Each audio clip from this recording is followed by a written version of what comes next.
Hello अस्सलाम वालेकुम सजनों, केड़ा हाल सजना, कैसे हाल है आपके सारे। उम्मीद हुई तो अल्लाह ताला का फजल करम से आप सारे खुशबाश नौ बना ताज़ा तवाना होंगे।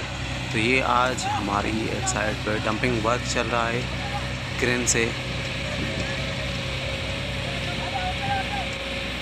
ये डंपिंग वर्क चल रहा है यहाँ पे, आज हमारे साथ यहाँ देखने आए हुए हैं एक साइड पे। यहाँ पे काम चल रहा है तो ये देख रहे हैं। ये आपको ये चैनल अपना वीडियो अच्छा लगेगा इंशाल्लाह तो लाइक और शेयर सब्सक्राइब ज़रूर कीजिएगा हमारे चैनल को, डिजिटल सिंध। ये हमारे चैनल का नाम है डिजिटल सिंध नंबर 1। तो ये ऐसे से खूबसूरत मनासिब इंशाल्लाह हम आगे भी आपको आते रहेंगे। तो प्लीज़ टच आपके ताउन का साथ, शुक्रिया। Thanks for your love and support.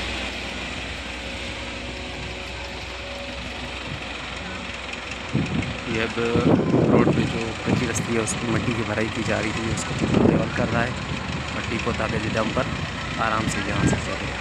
Dumper एक्सीटर यहाँ पे बहुत अच्छी तरीके से काम कर रहे हैं।